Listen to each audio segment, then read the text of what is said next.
Hello, everyone. Welcome back to that one podcast where I, and my fellow host, I refuse to say co-host, my fellow host, BurgerBuns Gamer, ask ourselves a question. What do you think? And I'll tell you what I think during this podcast. Hello. Hello, Nick. How have you been? Oh, man. I've been better. You've been better. Yeah. I've been, actually, no. I've been good. I've been real good. Awesome. And this game, oh boy. You know what? Why don't we just jump into it and talk about what game we're talking about? Yes, because we have a list, right? And we both enter titles. So this is one of my titles. And I proudly present everyone the Animaniacs. The Animaniacs. I screwed up again. So this is for the Sega Genesis. Or MegaDrive. Or MegaDrive, that's right. How dare I? Yes. And, oh boy. What a game. Oh boy, what a game. So I've never touched this. I didn't really touch video games like this simply because I thought they were all the same type of platformer kind of puzzle things, and I was just like, no, I'm good. But yeah. So I've never played it before. It doesn't surprise me that it was made. And yeah, so did you play this a lot? Well, the thing is, see, Animaniacs is a cartoon show that I watched when I was a wee little poofy. Yes. And Animaniacs is a cartoon that's both for children because, hey, it's a cartoon, but also adults. So I really enjoyed watching the Animaniacs again. There's this one little joke that I still remember up to this day, where Wacko and Dot, two of the Animaniacs, are actually looking for clues. So Wacko is like, no, we gotta look for Prince. And Dot returns with the singer, Prince. In her arms. Yeah. And she's like, hey, I found him. And Wacko's like, no, fingerprints. And then she looks at Prince and looks to Wacko and she says, I don't think so. Yeah. And then he looks dejected like, Yes, but so that's the type of humor that I like. So I started playing. I need to stop interrupting myself. The thing is, I own Animaniacs: The Great Edgar Hunt for the GameCube. Which I have also played for the channel. And if you look up there in the corner, there's gonna be a link towards that playthrough. So I did some research on that game for the channel when I was playing. And I found out that there's multiple Animaniacs games, like 2. That one and this one. There's probably a little bit more, but maybe a few. Yeah, but that's when I found out that there was an Animaniacs game for the Genesis. And that caught my interest because I kind of wanted to play that for the channel too. So I play tested it for 10 minutes and then I was like, yeah, you know what? Maybe not. And then I added it to the podcast list because I wanted to talk about this game. So I haven't heard of this game before this year. I've never played this game before this year. But I am glad that I figured out. It's stupid because this game for the Genesis was released in 1994 for the Sega Genesis, the Super Nintendo in North America and Europe, and it was released in 97 in Japan. But in 95 it was released for the Game Boy. There's actually 3 ports of this game. Oh, I wonder if that is if if it's trying to be like a direct port. Was that Game Boy or like Game Boy Advance? No, Game Boy. No way, and I Game can Boy. tell you they are direct ports. Well, I mean, the Game Boy one is absolutely a downgrade. No colors and the screen is smaller. But the Super Nintendo one basically is the same game. I've played a short little bit of it. It's basically the same game. All right. So that's the story of how I met your Animaniac. Oh boy. Well, let me tell you, I've never played this game. Like I said, I've always seen it. I figured like, it's just a cheap money grab. It's a platformer, nothing special. Boy, how I was wrong. I've been playing it for 2 hours now, almost 3 hours. Well, I'll say 2 hours. I finished one stage. Yeah. And I'm working on the way you said it. Yeah. I know exactly what you mean. So, all right, so let's get into this. Oh, I do need to elaborate a little bit, because in the meantime I'm reading, and apparently the Super Nintendo and the Genesis versions are not the same. Oh, really? Yes, the Genesis version, the Warner siblings, Yakko, Wacko, and Dot, decide to open a hip pop culture shop in order to become closer to their favorite movie stars. And so they travel to different movie sets and get some memorabilia. And that's for Super Nintendo? Now that's the Genesis one, so the one we played. Okay, Genesis, sorry. And once you collect all, this is a spoiler, all the memorabilia, Pinky and the Brain attempt to steal them in order to further their world's domination plans. Now for the SNES version, the Brain has a plan to conquer the world by deciding to steal the script of the new Warner Brothers movie. And the CEO reluctantly asked the Warner siblings for their assistance to retrieve all 24 pages of the script. So they are different, apparently. Or at least the goal is different. Yeah. So with that knowledge, Nick, what did you want to say about the game? What don't I want to say about this game? First of all, it looks wonderful. Yeah. And so, like you said, we're playing the Sega Genesis version. The sound is, like I would expect, very twangy, just because of the audio processing that happened. The blast processing. Oh, that wasn't audio, but so anyway, it sounds really good, kind of how I would expect it for a Genesis game, but the look of it is fantastic. There's so much going on. There's so many colors. There's so many what would you call that? I guess layers. Like there's the background. Yeah. There's a little bit going on in the foreground every once in a while. Yeah, there's at least 3 layers, I guess. Yeah, and there's just so much going on. It's so colorful, so vibrant.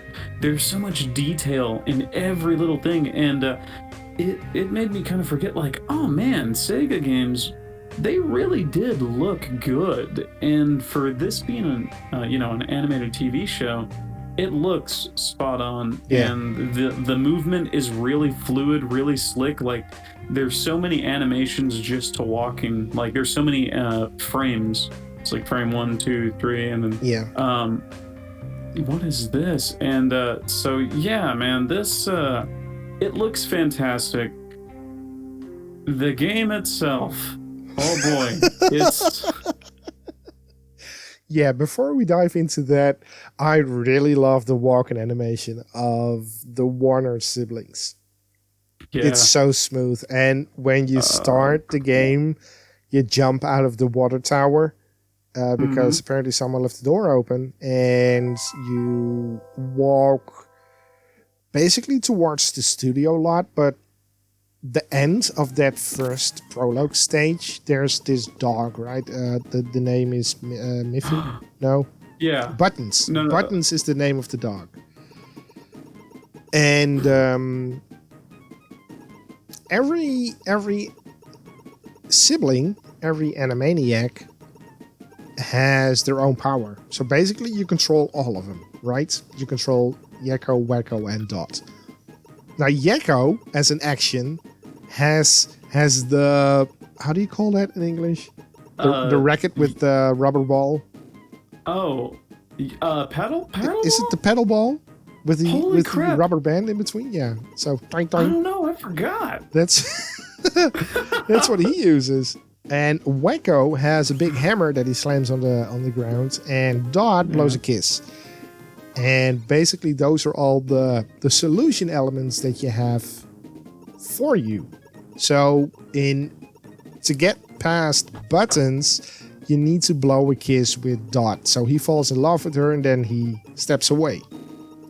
Yeah. And basically, that's everything you have to do in the game. You need to solve little puzzles, obstacle thingies while platforming, because your path gets blocked at some spots, and you need to use one of the siblings to use the power to move on. I found that Yakko's the pants one, right? Yes, because he is Yakko, and the one that occasionally throws his hat is a Wacko. He's a Wacko, and that's how I remember the names. Yeah, he's crazy. Yeah. As I was playing, I was like, I'm pretty sure Yakko is Yakko because he's very he looks like he's very quick-witted. Oh, sly, that too. Yes. Silver tongue, yaks a lot. Absolutely. So Yakko, he does the paddleball thing, which usually that's your form of attack. Yes. He's the only one that can grab and move boxes. Absolutely. The others can. I did not realize that. Like, I was like, oh, okay, you can, everybody can do it.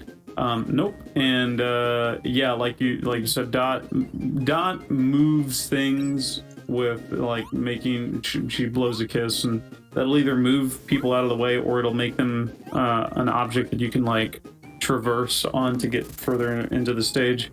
And Wacko is very much a function. Like, he turns on buttons, he turns off buttons, he gets things out of the way by smacking it with a hammer. And it took me forever to realize, because I went in blind, I didn't look anything up. I was like, each one has a certain function. Yeah. This is a puzzle platformer. Yes. It is impressive. And holy crap, some of these levels, at first I was like, no, they didn't. You don't have to be pixel perfect. No, it's not Nintendo. This is Sega. Sega does what Nintendo don't, right? Exactly. That's what Genesis does what Nintendo. Man, they are pixel perfect jumps, smacks, breaking rocks, dude. I played for a solid 45, 45 minutes to an hour. And I beat one level out of what I can assume is like 5 levels. Also, the levels are massive. Yeah, they're huge. That's actually really cool. And again, the backgrounds, like everything looks so good. They didn't just like, I feel like a lot of effort went into the game. They didn't just slap like, it's a purple background in this room. Like, no, they went into detail for each level. And that was really cool. You're getting chased around by the security guard the whole time. Yeah. But yeah. So, the first one I played, I went in to get the Indiana Jones hat, and it was just so cool. It was a huge learning curve. After it took me 45 minutes, it probably would be a lot more fun if I wasn't so dumb. I mean, I'm just gonna be real and say that right now. It's like, man, if I were a smarter man, I'd probably have way more fun with this game because it's a lot of puzzle. A lot of movement puzzle. What I noticed, because I played the first 2 scenes. I played the Indiana Jones one, and I played the Starfight thing. Yeah, I'm on that one. And what I realized is, yes, you already said it. There's a pretty high learning curve if you don't know what you're doing. No, it's not high. It's just a steep one. Yeah.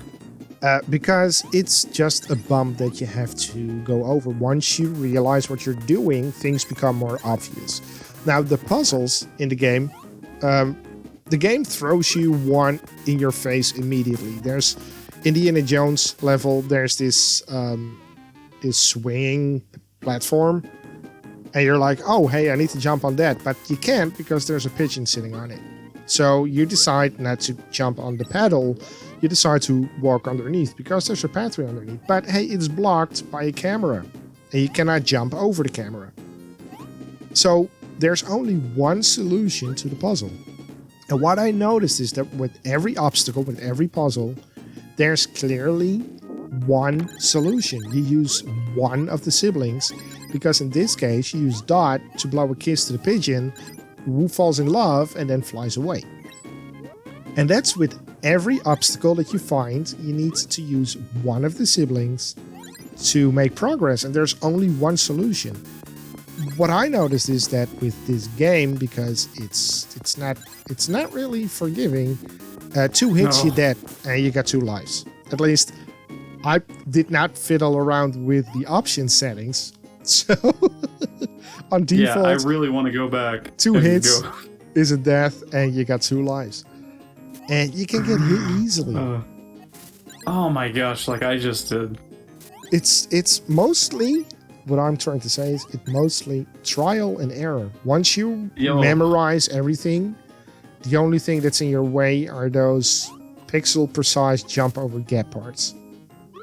Yeah. Oh, this is the highest I've ever been on this level. I'm so sorry. As usual, I play the game while we talk about it.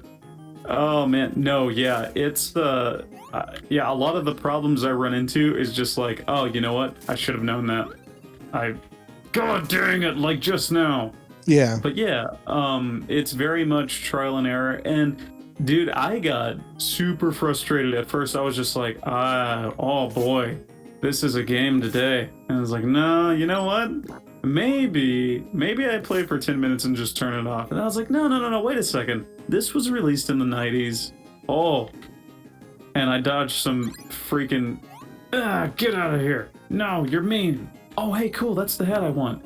Beat the space level. Nice. What's up, kids? You heard it here first.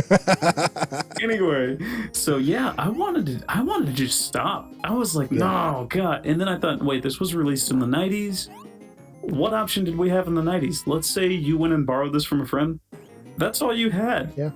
Like, this was it. Like, no, you just kept playing until you got better at it. So I was like, yeah, I need to not be so spoiled with today's technology, and I need to just keep playing. I didn't use save states or anything. Yeah. I just kept going at it. And yeah, it got way better, you know? I had the same experience today. I was obviously recording for this footage. And I mean, obviously I was fumbling around and I died a few times. But I had the mental state of when I am recording. When I'm recording a game, I'm like, this is too repetitive. This is taking too long. I can do 2 things. I can quit or I can cut it out, because that's what I do when I do a playthrough. I'm like, okay, I'm going to stop my commentary. I'm going to play on until I reach that point where I want to be. And I cut out the entire piece in between. But obviously, because this is for the podcast, I can't do that. Yeah. So after about 6 minutes, I was like, they're watching the same thing over again. That is so stupid. This is such bad footage. I should call it quits. And then I flipped the same switch that you did. I was like, no, I need to keep on going. I just need to get good. Exactly. Like the kids say, get good. Nope. And, oh man, no, you didn't get good? No. Oh. Well, at least you're honest with yourself. Yeah, no, at one point I died and I got to the continue screen. And I was like, hey, yeah, we're going to continue. But what I didn't realize is that when you're in a level and you continue, you start at the beginning of that scene, of that sound stage, so to speak. And I kind of hoped that I would get back to the movie lot so I could pick a different scene. So I purposely died. Mm-hmm. So I could click no on the continue screen so I could showcase a different scene. And that's why I played the space loft thing. Space, yeah, it's like space Wars. Space Wars. Yeah. Yeah. It was great because I just beat that level, but when I got on there, I was like, oh, that's cool because I've been rewatching the Star Wars movies. Yeah. So it was just great timing. But continue. Yeah, no, I just wanted to showcase the different stages, and I recorded 2. Took the 10 minutes to record the first one and died 2 times, and then the other one, the second one, it took me 10 minutes, and then I looked at the timer. I was like, okay, 20 minutes. I am getting a little bit frustrated, mostly because if I would play this game on my own, I would not get this frustrated. Not at all. I would just keep on going and going and going and going. Yeah. Because it is a game, for me, that will grip you. It will hold you. It's a game like, hey, we know it's a little bit hard, and that probably has to do with you not having the muscle memory for the buttons. In my case, because I grew up to be a Nintendo player. A and B is in my system. A, B, and C, not so much. Yeah. So it has to do with muscle memory for the controls, and it also has to do with not knowing the game. Hey, is that a blind jump? Or am I standing in a correct position? Or can I still get hit? It's still basically trial and error, and if I get that knowledge, I'm pretty sure that I would get further in the game. It just needs practice, and if I was playing this not for recording, I would enjoy it a lot more, because it's not a bad game at all. Like you said, this was made in the 90s. If you compare it to games mid-90s, it's on par. It's a good game. Yeah, it works. It really is. Yeah. Because there were some bad ones. Oh, there definitely. were so many just money grab. Here's a license for this movie or TV show. Slap it on a game case. Are we talking about the good. LGN games? Oh boy. You know what? That's what I'm referencing, but I loved Jaws. Had nothing to do with the movie. Jaws on the NES is one of my favorite games. It's so good. I'm pretty sure that it's even one of the top 10. No, you know what? Top 5 for Mr. Vanilla Ice. Yeah, I got to talk to him about it. I'll talk to him later today. Why is it? But I'm pretty sure it's up there. Why is it not on the podcast list? Well, that's a good point. That's because I'm not a smart man. And I forget a lot. But and also, I'm giving him the chance to write it on the list right now, and still Nick ain't doing it. No, because not being a smart man reminded me I'd probably have a lot more fun with the Animaniacs if I were a smarter man. It's a good game. It's a good game, and it's frustrating. Yes. It's like you said, very unforgiving. Yes. At some points. Yeah, you have to understand what each character, what each Warner Bro. and Dot does in order to progress through the game. Like, you really need a clear understanding of that. And also, you need to be familiar with, like just now, I'm on a Western level, and I was like, wait, how do I get over there? And I was like, oh, this isn't part of the background. I can step on this. Okay, cool. New level. The levels are so long. Like, it won't surprise me if these 5 levels are all that are in the game. Yeah, I think there are. They're massive, dude, and that's, again, I feel like that just shows the attention to detail, and I think that helps make it a good game, because it feels like they put thought and effort into this, and it was intentional. It's super frustrating, very trial and error, unforgiving, but it's a fun game and definitely worth a playthrough. Like, I'm not gonna lie, that first hour, I was pissed off like a solid 45 minutes. I was just like, what the fuck, game? Come on. Stop beating me. Once I realized how to play the game, I was like, oh, cool. It's just, I should have noticed that. And No, because it's a good game. Basically, you start up the game and the game immediately smacks you in the face. What's up, bitch? Yeah. And you didn't even press start, right? It's like, smack. Yeah, okay. And it does that, how you were talking about the very first level when you jump out of the water tower. It does what I remember Nintendo doing, and it teaches you how to play the game. Well, yes. There's the box there. yeah, it gives you the opportunity, I guess. Absolutely. To say, like, it does. Cool, I can move on. You have to use every power of every sibling, or you can. Yeah, and then you're just like, oh, should I? Oh, that's the switch button. Yes. Okay, because I immediately went into the options to remap my button layout. That's the only thing I did, but once I saw a change, and I was like, okay, so I can change between characters. Cool. And then you see all three on screen at once. It's like, awesome, I can change at will. It doesn't matter. And that first level kind of does what Nintendo did with like Mega Man and whatnot, and it gave you the opportunity to learn how to play the game through trial and error. And as soon as I realized that, I was like, oh boy, I'm gonna die a lot. Oh yeah. And I was right. I was struggling the most with I would say the controls, not entirely. I mixed up the buttons. Every time I wanted to use an action, I swapped. Yeah. But that wasn't the worst part. The worst part for me was the movement slide. There's a little... I mean, the controls they are tight, but there's some momentum. Yeah. And that momentum, that kind of fucks me up. If you stop pressing a button, you stop moving. So, like the controls, there's no slippery controls or whatever. There's just a sort of momentum while moving that feels weird to me. Yeah. But again... I didn't notice that with the movement, but I will say, like, one thing I had to get used to, I'm used to it now, is that I didn't like how slow it was. Yeah. You couldn't run. You were just You're one walking. speed the whole time. Yeah. And they're grooving, like, man. Gosh. They're I was walking. like, let's go. Nope. And but no, I got used to it, and we're fine now.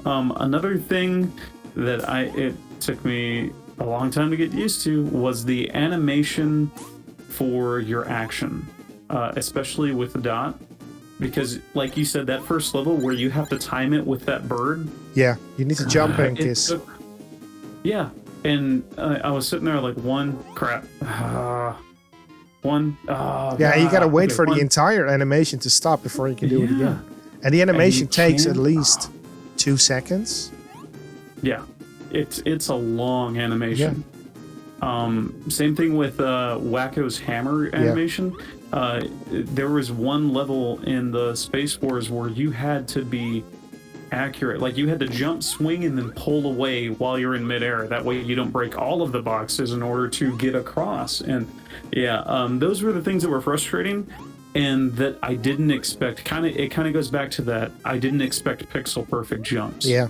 And there's a lot of them in here. And once I understood that, I was like, oh, funk. All right, I know what I'm in now, and so let's do it.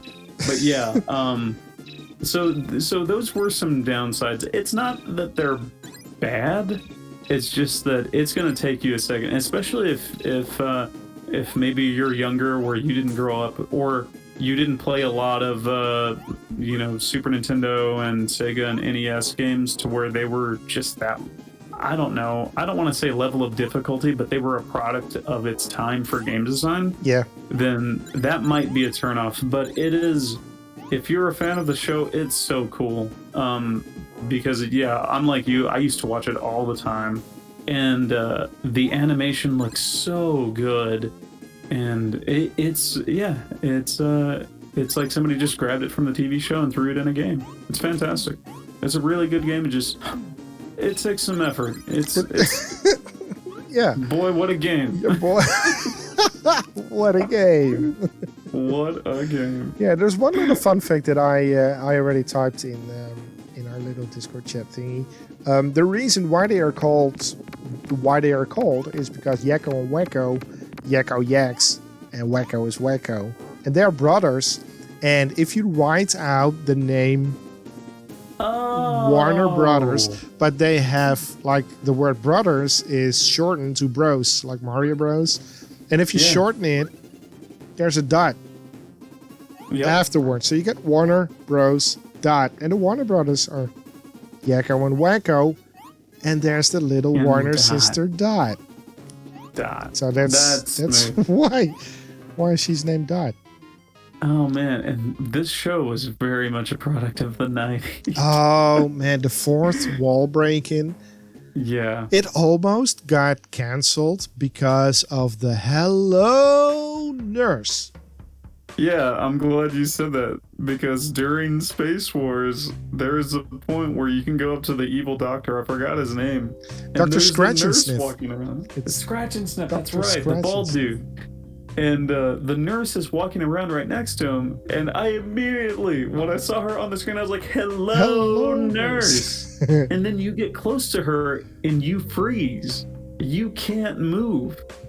You get stunned by her, and then like Yakko or whoever you're playing as is just infatuated with her and like howling at her or whatever, and you can't move the controller, and she's walking really slow, so you just have to wait till she gets out of range, and then you can move again. And I was just like, what the hell? Hello That's Nurse. fantastic. Yeah. But yeah, oh man, what a game. What a Yeah, I would say last conclusion of this game, as it is, I would say it's a good game. Yeah, definitely a good game. Give it a play. It's worth playing. Yes, it has a slight learning curve, but it's steep. But I mean, if you don't want to play the Genesis version, play the Game Boy version or play the Super Nintendo version. Maybe I'm gonna put the Super Nintendo version on the podcast list. Yeah. And maybe I'm gonna put the Game Boy version on there as well. Why not? Because they're different, right? Absolutely. They're just a little different. They are different. Just a little bit. Then we can discuss the differences. Konami published it. Yeah. Oh, indeed. It's a Konami game. Wow. And that's why it feels... I was about to say good, but I mean, it feels polished. Yeah. Yeah. They didn't... Yeah. No. There was experience behind this game. Absolutely. Not just a license. There was not just a license. Not LJN. LJN, are you listening? Yes. Are you taking notes, LJN? You don't buy a license and then do some coding. You actually think about the game, which is what they did with Animaniacs. Review the game. Oh man, but yeah, it's a good game. Give it a play through. And I do need to ask this question because I promised to do that. Animaniacs for Genesis or Die Hard Arcade? Animaniacs for Genesis. Really? For me. You sure? Yeah. Well, no, yeah, I'm gonna say yes because if anything, at the very least, Animaniacs is following the Animaniacs show as to where Die Hard Arcade is following Dynamite Detective. Which we didn't get to discuss that. That's our fault. Yeah. Last podcast, Die Hard Arcade actually follows a game series, I believe, in Japan called Dynamite Detective. Yeah. It was just branded Die Hard Arcade. It's for the West. That's all that happens. Yeah. That's why we were so confused. Man. But we need they got us, dude. We need they suckered us in. We need to put Dynamite Detective on the podcast list so we can discuss that game, which is completely not the same as Die Hard Arcade. Yes, it is. Yeah. So, but no, my choice would be Animaniacs for the Genesis, definitely. Yeah. It's a hard game, but like you said, child of its era, mid-90s. I have played similar games. I mean, I've played Asterix on the Game Boy. That game is fucking difficult. I played the Smurfs game on the Game Boy. That game is equally difficult as the Asterix ones. And this one is... It makes sense. It is difficult, but once you understand, once you see what you did wrong, you won't make the same mistake again. It's not unfair. It's just you learning and progressing. Yeah. It's not unreasonable Well, no, you know, I'm gonna stick with what you said. It's not unfair. There's a few where I'm just like, really? That's what I got to do to progress? Hey, they're sneaky, Yes, they but are. not unfair. Every obstacle, whether it be an obstacle that you need to drag or destroy or need to jump over, every obstacle is doable. Even with all the moving platforms, it's about skill and timing, but it is all doable. It's doable. And you just need to get good. Whenever I beat that level, I felt so good. Yeah. And dopamine. When's the last time a game made you feel that good? You know what I mean? Like, I'm playing back through Call of Duty Black Ops, and there were some levels where I'm just like, oh my god, finally we're done with that one. All right, let's go to the next one. Jeez. Again? This one, no. I beat that level and I was like, yes! Yeah. Like, I was stoked, I dude. did it! And yeah. And that goes back to it not being unfair. It's sneaky, you know? It's clever. Yeah. And you gotta figure it out, and once you do, you'll feel accomplishment about it, you know? I truly think that it has to do with something you mentioned before, that we are spoiled to have a safety net when playing games nowadays. There's a safety net in the form of, hey, we pulled a sneaky on you, but luckily there's a checkpoint right in front of the area where we pulled a sneaky on you. That's not happening here. Also, I was hoping for sure. Hey, we pulled a sneaky on you, but no worries, you didn't die because this is a training room and the real obstacle will be 3 rooms from here. That's not going to happen here. Yeah. You see something, you see an issue, and you're like, should I or shouldn't I? And there's only one way to find out, and that's just to do it and learn that lesson. Okay, I shouldn't have jumped to the right. I should have jumped down. Okay, I shouldn't have jumped down. I should have jumped to the left. And that's learning. That's how the games in that time were. And I appreciate that. Mm-hmm. It's not unfair. I think that's what was so frustrating for me, is that I got so used to all these little safety nets. And I mean, like, my son was watching me play it, and I was just like, damn it. Well, what if I wait for the guy and I hit him, and then he like gets knocked out over the spikes, and then I can jump on him? Like, I was starting to think in ways, it's just like, nope, you just had to time your jumps better, and then you could get on the boulder and get across. I was like, mother pixel perfect, really? And then I had to remember, yep, this was the mid-90s. Yep. Holy crap. Exactly. And when I beat it, I was fantastic. Like, I got out of my chair. I was like, yeah, I'm going to go have some victory chicken nuggets. You know? You deserve them. Ate lunch. I earned them. And then I came back and I did the second stage. Yes. Oh, boy. Oh, man. Yeah, no, Animaniacs for the Genesis. And I must say, 2 thumbs up. Yeah. It's 2, a 3 good if game. I had them. If you had 3, well, yeah, you can use your foot, I think. Yeah, just kind of pull your foot up, like, pull a hamstring while you're trying to get it up there. I would say 4 out of 5 vanilla ices. 4 out of 5. That is a good scale to go by. 4 out of 5 vanilla ices. Yes. Go Ninja. Go Ninja. Go Ninja. Go Ninja. Go. Ninja. Rock. Definitely. So there's that's Animaniacs for Genesis. Stay tuned. Subscribe. Become part of the Discord member Discord server thing. Where words are hard. Where words are very different. Next episode we're gonna talk about something, and you will find out. True. I know what we're gonna talk about next time. Oh, that's right. Yeah, well, you do? I do. Did they vote? They did vote. Because if you're part of the NAP Discord, I know we say it every time, but maybe you didn't hear it before. Yeah. You can join the Discord. Great group of people, and you can vote on what you want us to cover. Exactly. Oh dear, yes, it is a resounding. It's a big one. This is a big. Yeah. This is gonna be pretty cool. Indeed.